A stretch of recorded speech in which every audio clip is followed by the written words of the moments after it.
देखिए ऑर्थोपेडिक में जब ये 3D प्रिंटिंग होती है, हम पेशेंट के हिसाब से, उसके साइज के हिसाब से और उसकी प्रॉब्लम के हिसाब से हम कोई भी इम्प्लांट डिजाइन कर सकते हैं। ऐसे इंक बनाने की कोशिश कर रहे हैं जिसे हम बायो इंक बोलते हैं, और बाद में हम इसको इसके अंदर फिट कर देते हैं और फिर ये जॉइंट का हमारा पूरा रिकंस्ट्रक्शन हो जाता है और पेशेंट फिर अपने कूल्हे पर चल सकता है। इस पेशेंट के लेफ्ट साइड के कूल्हे की हड्डी में कैंसर हो गया था। 3D प्रिंटिंग में सबसे ज्यादा फायदा ये रहता है कि जब कोई भी हम सामान बनाते हैं। नमस्कार दोस्तों, मैं हूं doctor Lokeshkar, orthopaedic surgeon, Eternal orthopaedic, Gurugram से। आज हम आपके लिए एक बहुत ही स्पेशल वीडियो लाए हैं जिसमें हम आपको एक बहुत ही नई तकनीक के बारे में बताएंगे जिसे हम बोलते हैं 3D प्रिंटिंग। आज हम आपको बताएंगे 3D प्रिंटिंग होता क्या है, इसमें ऐसा क्या नया है और ये हमारी ऑर्थोपेडिक सर्जरीज में पेशेंट के लिए कितना महत्वपूर्ण है और इससे हम कितनी अच्छी सर्जरी कर सकते हैं और ये कितना फायदेमंद रहेगा। तो सबसे पहले हम बात करते हैं 3D प्रिंटिंग होती क्या है।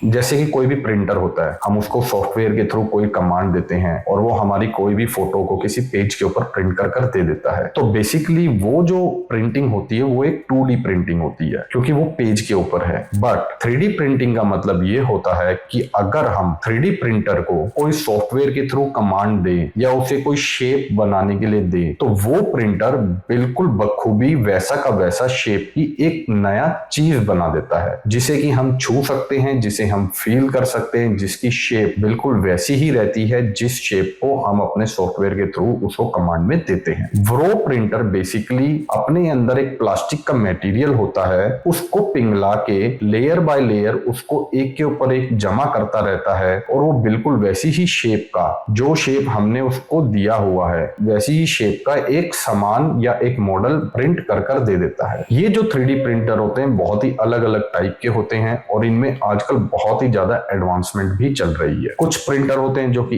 एक ही कलर के प्रिंट बनाते हैं, कुछ प्रिंटर होते हैं जो कि अलग अलग कलर के प्रिंट बना सकते हैं, कुछ प्रिंटर मेटल के प्रिंट भी बना सकते हैं जैसा कि हम उनको शेप बनाकर देंगे। 3D प्रिंटिंग में सबसे ज्यादा फायदा यह रहता है कि जब कोई भी हम सामान बनाते हैं तो इसके अंदर जो मटेरियल जो डलता है वो एक के ऊपर एक लेयर बाय लेयर इकट्ठा होता रहता है। जैसे कि आपने पुराने जमाने में देखा होगा कि हमारे कोई मूर्तिकार होते थे, वो पत्थर को तराश कर एक मूर्ति बनाते थे, बट उस मूर्ति को तराशना पड़ता है। जैसे कि कोई हमने एक ब्लॉक लेंगे, उस ब्लॉक को छीनी हथौड़े से तराश तराश के वो मूर्ति बनाते थे, तो जो भी मटेरियल जो उसमें से निकलता था वो मटेरियल वेस्ट होता रहता था क्योंकि वो मटेरियल दोबारा यूज नहीं हो सकता। बट 3D प्रिंटिंग में क्या होता है कि इसमें जो मटेरियल यूज होता है उस मटेरियल को लेयर बाय लेयर बनाया जाता है, तो इसके अंदर जो सामान यूज होता है उतना ही सामान यूज होता है जितना कि उस शेप को बनाने के लिए या उस मॉडल को बनाने के लिए चाहिए होता है। तो फालतू का सामान इसमें वेस्ट नहीं होता। इसे हम अपनी टेक्निकल लैंग्वेज में इसको बोलते हैं एडिटिव मटेरियल प्रिंटिंग। अब हम बात करते हैं कि ये ऑर्थोपेडिक में कैसे यूज होता है।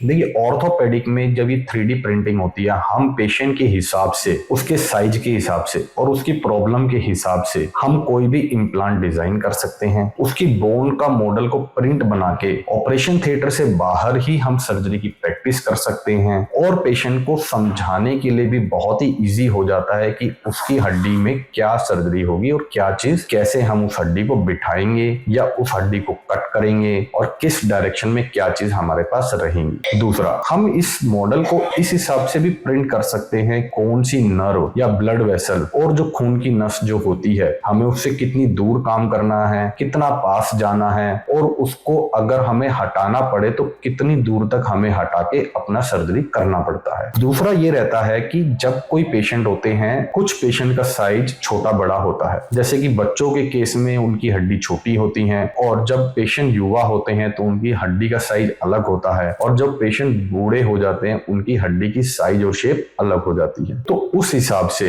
हम पेशेंट की साइज एंड शेप के हिसाब से कस्टमाइज इम्प्लांट या मॉडल बनाकर सर्जरी की प्रैक्टिस कर सकते हैं और सही शेप का इम्प्लांट हम पेशेंट की बॉडी के अंदर लगा सकते हैं। इससे दो फायदे होते हैं। सर्जरी से पहले एक बार प्रैक्टिस होने से हमें ये आइडिया हो जाता है कि सर्जरी के अंदर हमें कितना टाइम लगेगा। दूसरा, एक बार बाहर प्रैक्टिस होने से हमारा सर्जिकल टाइम काफी कम हो जाता है। इससे पेशेंट को कम देर तक ऑपरेशन थिएटर में रहना पड़ता है और उसको बेहोशी की दवाई भी कम लगती है और उसका ब्लड लॉस भी कम होता है और इन्फेक्शन के चांसेस भी कम होते हैं। जब हम कोई भी मेटल इम्प्लांट पेशेंट के हिसाब से बनाकर लगाते हैं तो उसकी पकड़ ज्यादा अच्छी रहती है। कभी कभी ऐसा होता है कि हमें जो कि नॉन कस्टमाइज जो इम्प्लांट होते हैं, जो प्लेट हमें बिना कस्टमाइजेबल के रहती है, जो कि फिक्स साइज और शेप की रहती है, तो हमें सर्जरी में जाके उन प्लेट को कभी कभी मोड़ना पड़ता है पेशेंट की शेप के हिसाब से बिठाने के लिए। उसमें भी हमारा सर्जिकल टाइम काफी वेस्ट होता है। और जो प्लेट हम मोड़ते हैं उस प्लेट को मोड़ने की एक्यूरेसी इतनी ज्यादा अच्छी नहीं होती, क्योंकि उसमें हम थोड़ा सा मोड़ते हैं, फिर पेशेंट पर लगा कर देखते हैं, फिर थोड़ा और मोड़ते हैं, फिर पेशेंट पे लगा कर देखते हैं। प्लेट थोड़ी ज्यादा मुड़ गई या ज्यादा घूम गई तो फिर उसको वापस सीधा करना पड़ता है। कभी कभी वो प्लेट पूरी खराब हो जाती है तो फिर हमें नई प्लेट लगानी पड़ती है। और कभी कभी हमें कॉम्प्रोमाइज करना पड़ता है कि ये शेप लगभग मैच कर गई है, यहाँ प्लेट लगा दो, और फिर सर्जरी खत्म हो जाती है। बट लेकिन 3D प्रिंटिंग से जो साइज और शेप जो होती है बिल्कुल पेशेंट के मैच के हिसाब से होती है, 100% एक्यूरेसी रहती है, और जो भी स्क्रू की जो डायरेक्शंस होती हैं वो हम पहले से डिसाइडेड करके रख सकते हैं। तो दोस्तों अब हम बात करेंगे कि हम 3D प्रिंटिंग में ये सारा सिस्टम डालते कैसे हैं और ये प्रिंटिंग होती कैसे है।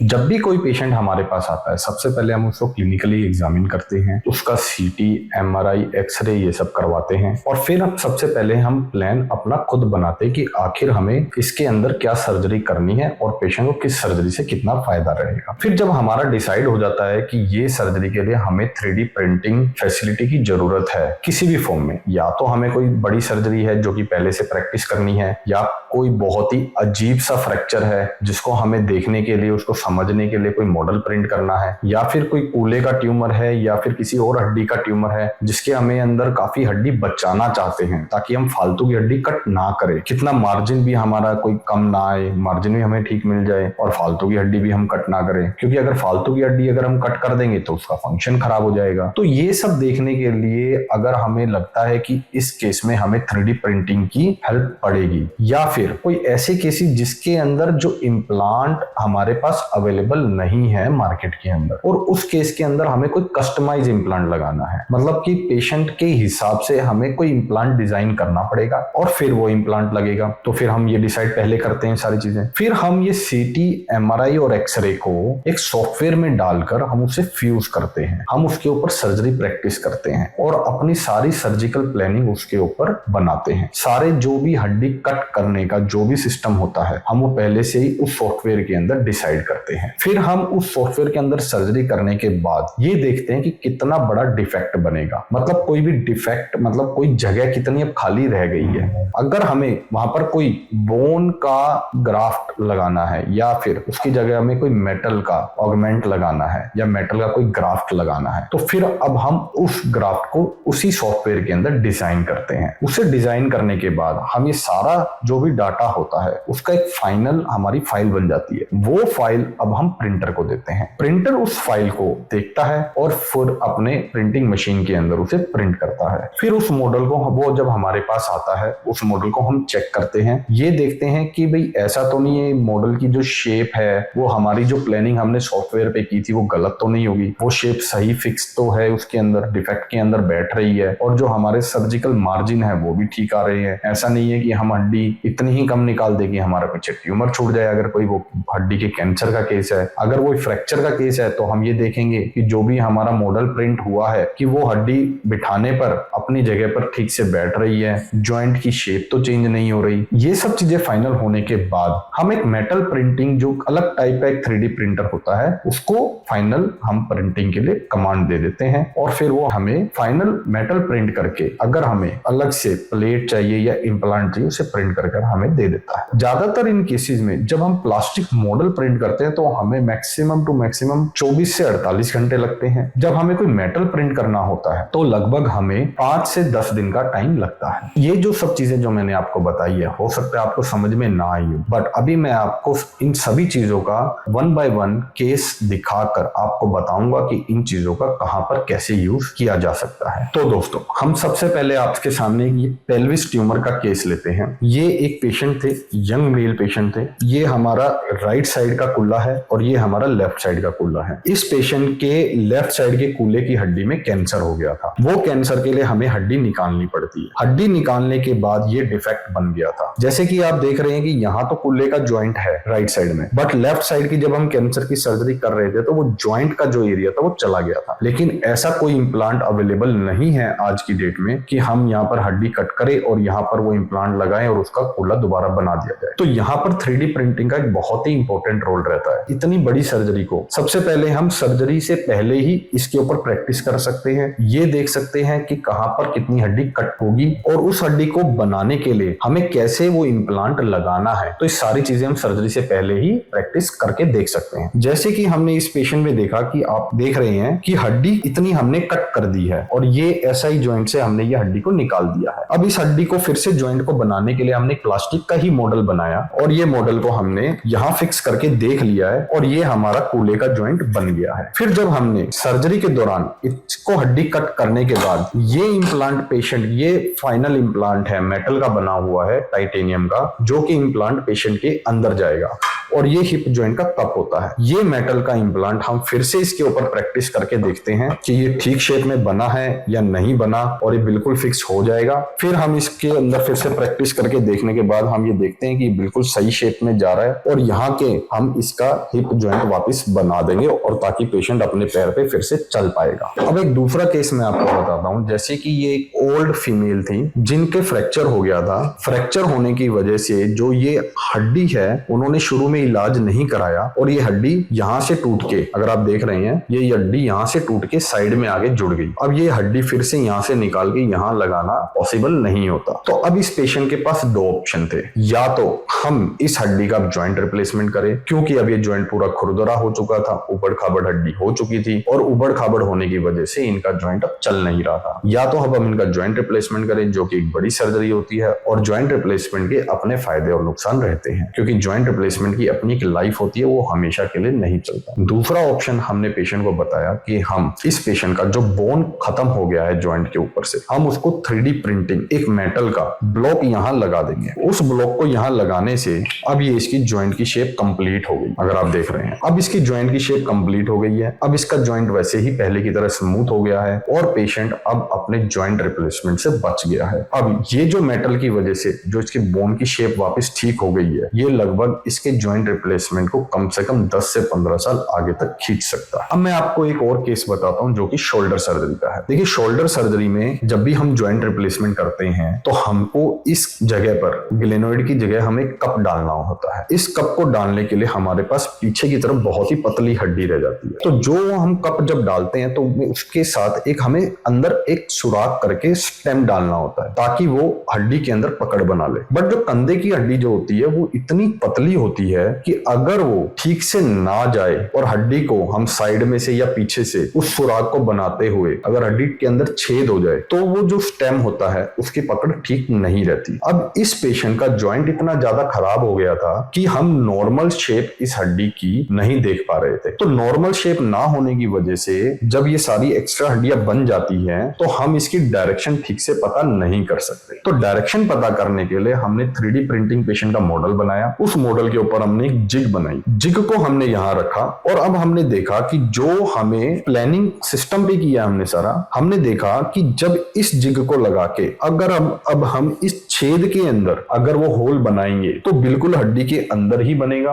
और वो होल किसी भी तरीके से हड्डी को तोड़ेगा नहीं। तो जो हमारा स्टेम का जो डायरेक्शन और जो साइज होगा वो हम मैक्सिमम डाल पाएंगे और डायरेक्शन बिल्कुल एक्यूरेट डाल पाएंगे। अब जैसे कि एक केस में आपको और बताता हूं। जैसे कि आप देख रहे हैं, अगर इसमें आप देखें ये हमारे नॉर्मल कूल्हे की हड्डी का शेप रहता है, ज्वाइंट का शेप रहता है। अब आप इसमें देख रहे हैं कि हमारे जो कूल्हे का जो ज्वाइंट का शेप होता है नॉर्मली ऐसा रहता है। अब जब भी हमें कोई ज्वाइंट रिप्लेसमेंट करना होता है या कोई भी जब ज्वाइंट बनता है तो इसके अंदर अगर आप मान लीजिए कि ये हमारी कूल्हे की हड्डी का ज्वाइंट है तो ये इसके अंदर ज्वाइंट चलता है और ये चारों तरफ से कवर हुआ है, इसका हड्डी को चारों तरफ से इसने जकड़ा हुआ है इस ज्वाइंट को, तभी ये ज्वाइंट नॉर्मली हमारा चलेगा। बट इस केस में पेशेंट हमारे पास बहुत लेट आए थे जब इनका ऑस्टियोआर्थराइटिस बहुत ही ग्रेड 4 स्टेज में चला गया था और उस कूल्हे की हड्डी ने इनकी पूरी हड्डी को घिस दिया था। घिसावट की वजह से जो इसकी कूल्हे की ज्वाइंट की शेप थी वो बिल्कुल चेंज हो गई। अब जब शेप चेंज हो जाती है तो अब हम इस खड्डे के अंदर ये नहीं पता कर सकते कि अब हमें अपने जो ज्वाइंट की जो पोजीशन है वो कहाँ लगानी है, और ज्वाइंट जो आता है हमारे पास इस शेप में आता है। बट ये जो खड्डे बने हुए हैं इस खड्डे को पकड़ बनाने के लिए हमें कुछ ऑगमेंट लगाना पड़ता है, मतलब कुछ मेटल के ब्लॉक लगाने पड़ते हैं ताकि ये हमारा ठीक से इसके अंदर फिट हो जाए। बट जो ऑगमेंट होता है वो अगर हम वैसे ही लगा देंगे तो शेप बन नहीं पाएगी क्योंकि कहीं ना कहीं से वो टच नहीं होगा। तो अब हमने 3D प्रिंटिंग की हेल्प से ये हमने उसका ऑगमेंट बनाया है। ऑगमेंट अब बिल्कुल एग्जैक्टली उसी शेप का बना है जिस शेप में हड्डी खराब हुई है, तो इसकी पकड़ थोड़ी ज्यादा मजबूत रहती है। अब जब हम ज्वाइंट का कप इसके अंदर लगाते हैं तो कप बिल्कुल सही फिट हो जाता है। दूसरी चीज, जब हम ये कप लगाते हैं इस कप को लगाने के लिए हमें कुछ इसके अंदर शेप बनानी पड़ती है गोलाई वाली।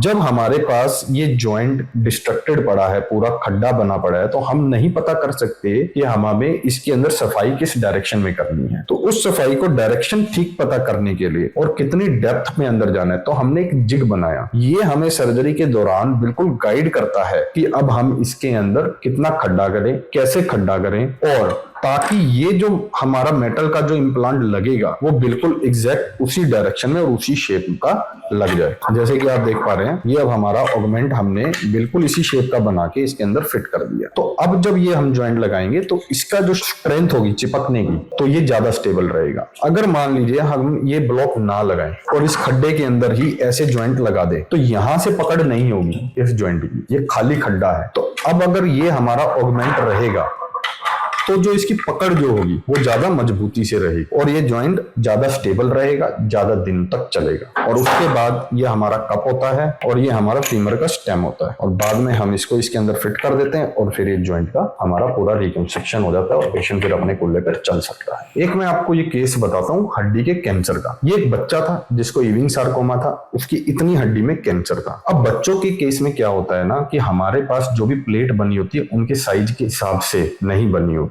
और कैंसर के केसेस में जब हम कोई भी सर्जरी करके और उसके अंदर वापस प्लेट लगाते हैं तो कैंसर की पोजीशन अलग अलग होने की वजह से हमारी जो स्क्रूज की डायरेक्शन होती है प्लेट को पकड़ने के लिए वो अलग अलग हो सकती है, क्योंकि जो हमारे पास पहले से बनी हुई प्लेट होती है उनकी जो स्क्रू की डायरेक्शन होती है वो बिल्कुल सेम रहती है, वो फिक्स रहती है, वो चेंज नहीं हो सकती। तो इन केसेस में ताकि हमारी प्लेट की पकड़ बहुत ही मजबूत रहे, साइज बिल्कुल प्रॉपर हो और शेप भी बिल्कुल प्रॉपर हो। जैसे कि आप देख रहे हैं कैंसर की वजह से इस साइड की हड्डी जो है उठ गई है। अब जब हम इसकी उठी हुई हड्डी पे कोई भी प्लेट लगाएंगे तो वो ठीक से चिपकेगी नहीं। तो हमने क्या किया, सबसे पहले एक ये मॉडल बनाया, इस मॉडल के ऊपर हमने सर्जरी करी और हमने सर्जरी करके ये देखा कि ये जिग हम यहां लगा के इतनी बोन को हमें सपाट करना पड़ेगा। ये जिग लगाने के बाद जब हम इसको सपाट करेंगे तभी ही हमारी प्लेट इस पर ठीक से चिपकेगी। फिर हमने 3D प्रिंटेड एक ये प्लास्टिक की प्लेट बनाई ताकि चेक करने के लिए कि हमारी बोन ठीक से चिपकेगी प्लेट से या नहीं। तो अब हमने फिर ये प्लेट यहां पर लगाई। अब इसके अंदर अब हमने ये देखा कि अब हमारे जो स्क्रू की डायरेक्शन है वो जरूरी नहीं है कि बिल्कुल सीधे सीधे जाए। हो सकता है कि हमें सीधा प्लेट स्क्रू चाहिए, हो सकता है इस डायरेक्शन में स्क्रू चाहिए या इस डायरेक्शन में स्क्रू चाहिए। तो ये जो स्क्रू की डायरेक्शन भी होती है ये भी हम पहले से ही डिसाइड कर सकते हैं ताकि ऑपरेशन थिएटर में अंदर जाने के बाद हमारा बहुत सारा टाइम बच जाए। और ऐसा भी नहीं है कि अब हम प्लेट को ऑपरेशन थिएटर के अंदर पहले से बेंड करने लगेंगे, उसको शेप को लंबा करने लगेंगे, तो ये चीजें बहुत ज्यादा टाइम वेस्ट होने लगता है। दूसरा, हमारे पास ऐसी इतनी लंबी प्लेट नहीं होती कि हम बच्चों के केस के अंदर पूरी बोन को कवर कर सके। अगर कोई प्लेट ऐसी होगी या तो वो कुछ सेंटीमीटर छोटी होगी या कुछ सेंटीमीटर बड़ी होगी, बट इस केस के अंदर मेरे को कंप्लीट हड्डी कवर करनी थी, तो इसीलिए इसके अंदर कस्टमाइज 3D प्रिंटिंग का बहुत ही अच्छा रोल रहता है। अब जैसे कि मैं आपको एक केस और बताता हूँ। ये हमारे एक पेशेंट थे जिनके टखने की जो टेलस बोन थी वो बिल्कुल खराब हो गई थी, वो पिचक गई थी खून की कमी की वजह से। अब हड्डी पिचकने के बाद इसके ऊपर ये पूरा वेट नहीं डाल पा रहे थे, वेट डालते थे तो उनको पेन होता था। पिचकने की वजह से जो ये हड्डी जो होती है इसकी शेप चेंज हो गई, शेप चेंज होने की वजह से अब जॉइंट के अंदर मूवमेंट खत्म हो गया था। तो हमने क्या किया, इसका हमने सबसे पहले एक 3D प्रिंटेड मॉडल बनाया टेलस बोन का। वो मॉडल हमने इसके अंदर प्रैक्टिस करी कि हमारा कौन सी साइज का टेलस बोन अंदर जाएगा। वो साइज हमने इसके अंदर डालकर देखा, फिर देखा कि उसके अंदर मूवमेंट ठीक है, टाइट नहीं है, बिल्कुल सही मोबिलिटी है। फिर हमने मेटल का प्रिंट बनाया टेलस बोन का और उसको सर्जरी के अंदर इनके साथ फिक्स कर दिया और अब ये बिल्कुल ठीक मोबाइल हो गया। जो भी हड्डी बैठी हुई थी, शेप चेंज हो गई थी, वो वापस से अपनी जगह पर आ गई। अब जैसे कि मैं आपको बिल्कुल सेम एक ऐसे ही रिवीजन THR का एक और केस बताता हूँ। इन पेशेंट्स का पहले एक THR हो चुका था, वो THR काफी टाइम होने की वजह से फेल हो गया। अब क्या था कि जब कोई भी THR फेल होता है तो वो एक्स्ट्रा हड्डी भी खराब कर देता है। जो आसपास की जो हड्डी होती है जहां पहले से मेटल लगा होता है उसको खराब कर देता है। जब वो हड्डी खराब हो जाएगी, अब हम दोबारा कोई भी उसके अंदर कप लगाएंगे तो उसको पकड़ने के लिए हमारे पास एक शेप चाहिए, ताकि जो हमारा जो कप डले वो हड्डी के ज्यादा से ज्यादा सरफेस के साथ मैच कर जाए और उसको उसके साथ चिपके। अगर हम कोई ऐसा कप लगा दें हवा में जो रहे यहां पर, तो ये वाला जो एरिया होगा इस साइड से हमारा कप हड्डी के साथ चिपकेगा नहीं, तो ये स्टेबल नहीं रहेगा। तो हमने इसी केस में हमने 3D प्रिंटेड कप बनाया जो कि पूरी हड्डी की शेप के साथ मैच कर गया और चिपक गया। इससे क्या होता है, एक तो हम सर्जरी से पहले अपने सॉफ्टवेयर में ये पता कर लेते हैं कि कप की डायरेक्शन क्या रहेगी, कप कितना डीप बैठेगा, कप की साइज क्या रहेगी। अगर हम ये पहले से डिसाइड ना करें तो हो सकता है कि सर्जरी के दौरान हम इस कप को थोड़ा ऐसे लगा दें या ऐसे लगा दें या ऐसे लगा दें, क्योंकि सर्जरी के अंदर अब ये हड्डी तो गायब है, तो हमें कोई लैंडमार्क तो मिलेगा नहीं कि हम सर्जरी का इम्प्लांट लगाए कैसे। तो हम जो सॉफ्टवेयर में सबसे पहले से ही हमारे पास डिसाइड रहता है, हम जस्ट खोलते हैं, ये कब फिक्स किया, पेच लगाए और बाहर आ गए। इससे सर्जिकल टाइम बहुत ज्यादा बच जाता है। दूसरा, कॉम्प्लिकेशन रेट कम हो जाते हैं, जो इन्फेक्शन के चांसेस होते हैं वो भी कम हो जाते हैं। एक केस और दिखाता हूं मैं आपको, बिल्कुल सेम ऐसा ही केस था। इनका भी एक रिवीजन THR था। वो हमारे पास जब आए तब हमने उनका मॉडल बनाया तो देखा तो इतनी सारी हड्डी इनकी गायब थी, और ये जो छेद देख रहे हैं पहले से यहाँ पर कुछ स्क्रू और प्लेट डली हुई थी। तो वो प्लेट और स्क्रू हटाने के बाद जब हमने उनका मॉडल प्रिंट किया तब हमने देखा कि इनके जो हड्डी की जो शेप थी काफी हद तक खराब हो चुकी थी। तो जब ये इतनी शेप खराब होने पर जब हमने देखा कि हमारा जो कप किसी भी तरीके से यहाँ बैठ नहीं रहा था, तो हमने मॉडल बनाया, उसके ऊपर सर्जरी प्रैक्टिस की। तब हमने देखा कि हमें ये वाली हड्डी भी कट करनी थी हमारे कप को ठीक से बिठाने के लिए। तो हमने पहले से ही कितनी हड्डी कट करनी है वो सारा हमारा पहले से डिसाइडेड था मॉडल के ऊपर। उस शेप का कप बिल्कुल पहले से डिसाइडेड था। हम गए, हड्डी कट की, कप बना हुआ था, फिक्स किया, पेच लगाए और इसके ऊपर अपना THR किया और बाहर। हमारा बहुत ज्यादा सर्जिकल टाइम बचा।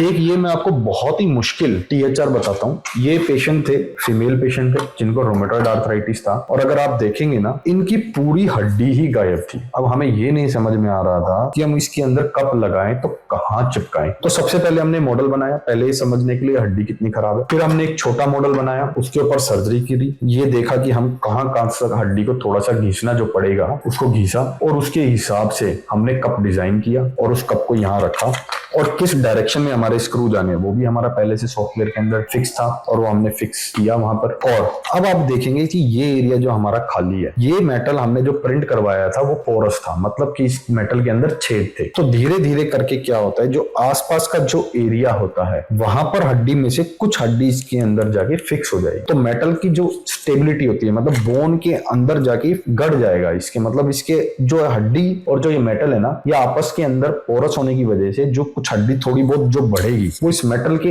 अंदर चली जाएगी और उसको एक अच्छी तरीके से जड़ें मजबूत करके इसको पकड़ लेगी। तो ताकि इम्प्लांट की जो लाइफ होती है वो काफी बच जाती है। ये तो थे दोस्तों कुछ केसेस जो कि मैंने आपको बताई 3D प्रिंटेड की वजह से हम कैसे कैसे कुछ केसेस कर सकते हैं जो कि हम बिना 3D प्रिंटिंग के नहीं कर सकते, और 3D प्रिंटिंग से हमारी एक्यूरेसी बहुत ज्यादा बढ़ जाती है, हमारे रिजल्ट बहुत ज्यादा अच्छे आते हैं। अब मैं आपको कुछ फायदे और बताता हूँ। जैसे मान लीजिए हमें कहीं पर बोन ग्राफ्ट रखना है, कुछ हड्डी चोट लगने की वजह से एक्सीडेंट में गायब हो गई और वहां पर हमें कुछ बोन ग्राफ्ट रखना है। तो 3D प्रिंटिंग से हम उसी साइज और उसी शेप का पहले से ही बोन ग्राफ्ट तैयार करके रख सकते हैं और वो बोन ग्राफ्ट हम जाएंगे, सर्जरी लगाएंगे और फिक्स करके आ जाएंगे। इससे भी हमारा बहुत ज्यादा सर्जिकल टाइम बच जाता है। और बोन ग्राफ्ट को जब हम ऑपरेशन थिएटर के अंदर शेप बनाने बैठेंगे तो हो सकता है हमारे ह्यूमन नेचर की वजह से हम उस ग्राफ्ट को ज्यादा काट दें, कम काट दें या शेप बिल्कुल एग्जैक्टली वैसी ना बना पाए, क्योंकि ह्यूमन कभी भी मशीन जितनी एक्यूरेसी नहीं बना सकता। ये जितने भी जो मॉडल होते हैं ये हमारे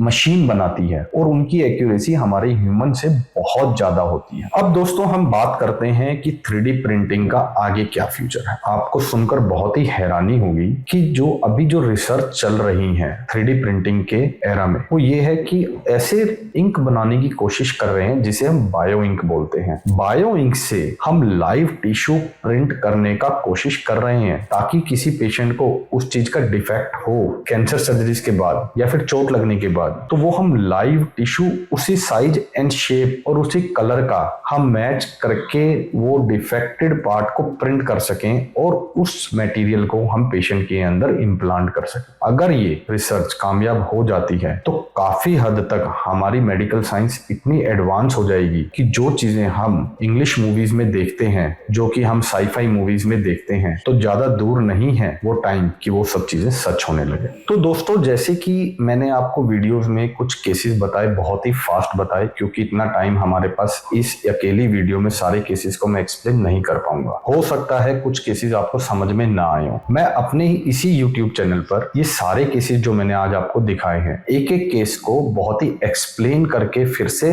बताऊंगा। तो वो वीडियो आप जरूर देखिए ताकि आपको बहुत ही और ज्यादा अच्छे से पता चले कि 3D प्रिंटिंग का ऑर्थोपेडिक सर्जरी में क्या रोल है, क्या फायदे हैं और ये हमारे आगे फ्यूचर की ऑर्थोपेडिक सर्जरी को कितना ज्यादा रेवोल्यूशन प्रदान कर सकता है। अगर आपको हमारी इस 3D प्रिंटिंग वीडियो से रिलेटेड कोई भी क्वेरी है तो आप हमें कमेंट बॉक्स पे लिखिए, हम आपके सभी सवालों के जवाब देंगे। और अगर आपको लगता है कोई ऐसा केस जो कि 3D प्रिंटिंग से ठीक हो सकता है या रिजल्ट ज्यादा अच्छे आ सकते हैं, तो आपको अगर कोई भी मन में शंका है या अगर आप जानना चाहते हैं क्या इस केस में उस चीज से कोई फायदा होगा या नहीं होगा, तो हमारे नीचे दिए हुए नंबर पर आप हमें कांटेक्ट कर सकते हैं और हम आगे ऐसे ही ऑर्थोपेडिक के अंदर बहुत ही एडवांस टेक्नोलॉजीज जो आ रही हैं या आने वाली हैं उससे रिलेटेड वीडियो बनाते रहेंगे। तो ये सब जानने के लिए आप हमारे चैनल को सब्सक्राइब कीजिए और वीडियो को लाइक एंड शेयर कीजिए। धन्यवाद।